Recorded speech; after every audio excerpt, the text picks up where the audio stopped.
Voilà, donc on peut rouler le véhicule. Oui. Ensuite, qu'est-ce qu'on peut faire? On peut virer à gauche. Hein? Ça fait partie de rouler, mais si on ne précise pas, pour un ordinateur, il ne comprend pas. Hein? Par exemple, même rouler, on peut dire rouler devant, virer à gauche, virer à droite, virer à droite. Avec un ordinateur, si vous voulez faire virer une voiture à droite, vous devez appuyer sur une touche. Ensuite, marche arrière. Marche arrière. Ensuite, vous avez quoi? Changement de vitesse. Toutes les opérations possibles avec votre voiture. Ouvrir coffre, ouvrir portière. Tout ça, c'est des opérations possibles. Marche arrière. Changer de vitesse. S'arrêter, arrêter le véhicule. Voilà, tout ça, c'est des actions. Donc, en quelque sorte, une classe, c'est quoi? C'est un objet matériel ou immatériel. D'accord? Donc, on identifie par un nom et par ce qu'on appelle ses caractéristiques. Et ensuite, les actions possibles qu'on peut faire, c'est-à-dire que les actions possibles que cet objet-là peut réaliser. Donc, c'est tout ceci qu'on appelle une classe. En quelque sorte, ça, c'est comme si c'est un modèle de voiture, de façon logique. C'est-à-dire qu'on réfléchit toujours de façon dans le domaine de la programmation. C'est-à-dire que nous, on veut représenter la voiture logiquement dans une machine. Donc, pas dans la réalité. Dans une machine, on est obligé de dire à la machine comment aller de l'avant, comment virer à gauche, comment virer à droite, comment faire marche arrière, comment changer de vitesse, comment s'arrêter, comment ouvrir même la portière, comment ouvrir les coffres. C'est-à-dire que toutes les opérations possibles, changer les pneus, tout ce que nous voulons comme action. Donc, ceci est une classe, c'est un modèle. Donc, on va dire que la classe voiture est comme un modèle de voiture à partir duquel nous allons créer des objets de type voiture. Exemple, maintenant on va créer des objets. Ça c'est notre modèle. On va dire maintenant, je vais créer plusieurs objets. Objet numéro 1. Ça je vais mettre des ellipses, on va voir. Objet numéro 1. Ok, on va dire comme nom Mercedes, par exemple Mercedes CDI, voilà. Marque, c'est Mercedes. La puissance, je vais dire par exemple 12 chevaux par exemple. Bon, c'est vrai, même si c'est petit. Couleur blanche. Nombre de places, 5 places. Ainsi de suite, ainsi de suite. Donc,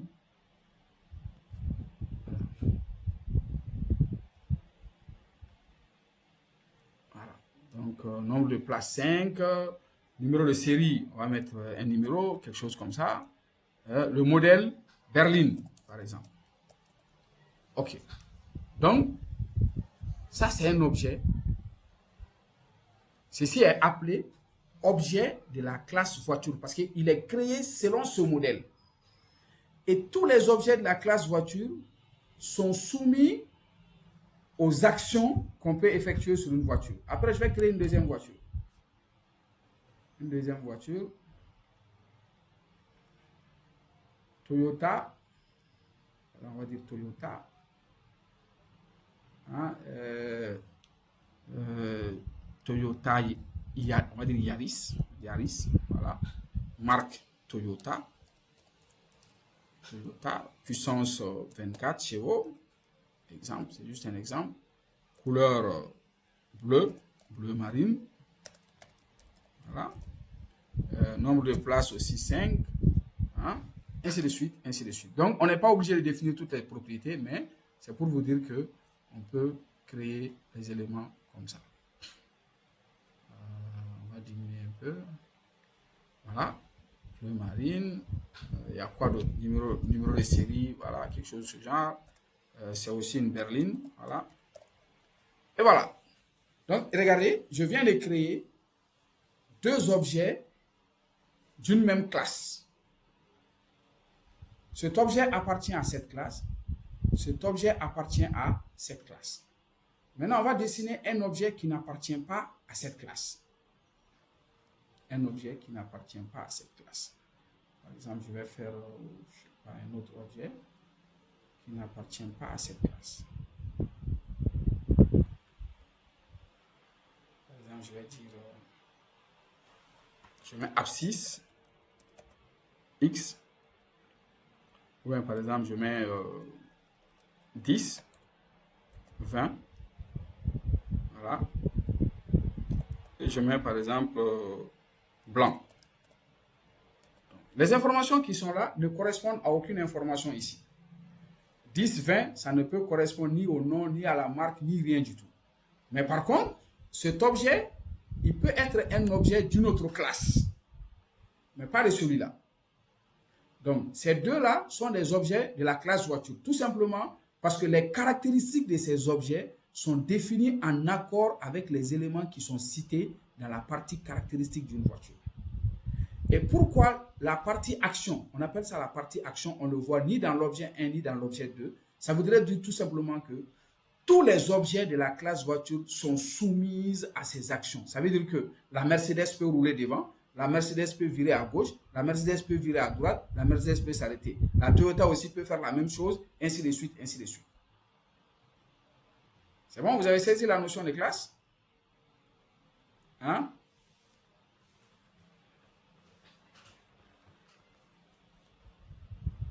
Les questions, ou bien je peux avancer?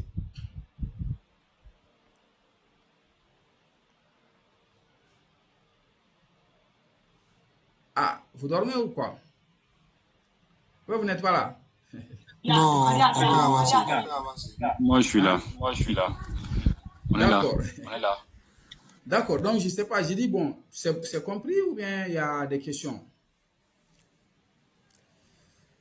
Monsieur Ndiaye, si vous avez des questions, malgré que votre micro ne fonctionne pas, ou bien vous pouvez... Ouais, Monsieur Ndiaye, est-ce que votre micro fonctionne?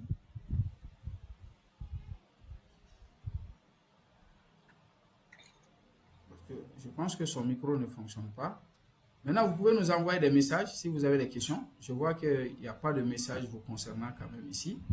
Je ne sais pas si vous les avez envoyés sur la plateforme aussi, parce qu'on va aller dans le chat aussi de la plateforme, voir si les messages sont là. On n'a même pas lancé le chat alors qu'il fallait le lancer.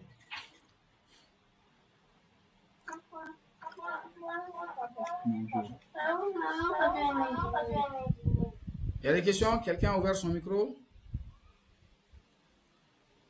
Quelqu'un a ouvert son micro? Oui, ce que je voulais savoir, si j'ai compris, c'est que dans une classe, une classe peut avoir beaucoup d'objets. Une classe peut avoir beaucoup d'objets. Une classe a une infinité d'objets. Voilà. Maintenant, est-ce que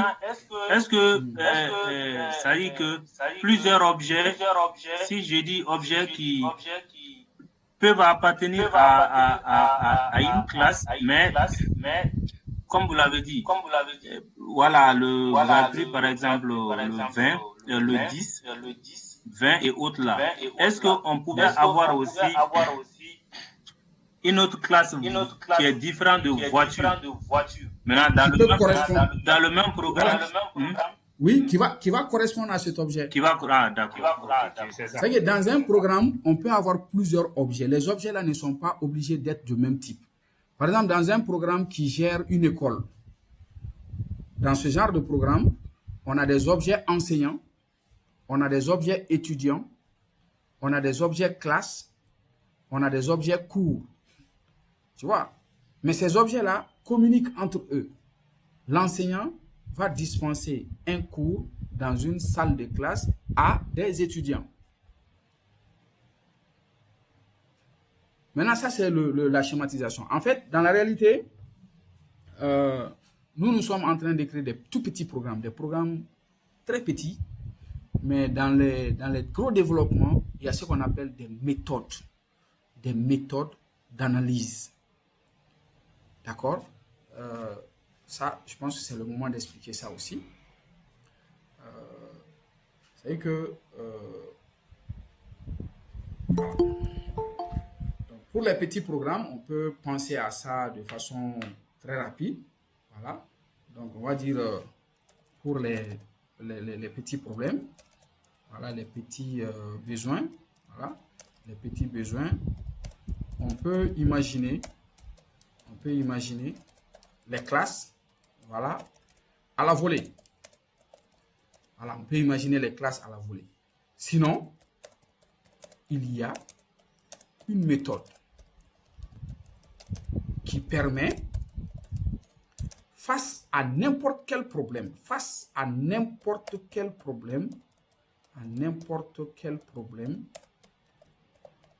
voilà, de faire ressortir les classes dont on a besoin, voilà, dont on aura besoin pour l'automatiser, on va dire pour l'automatiser. Donc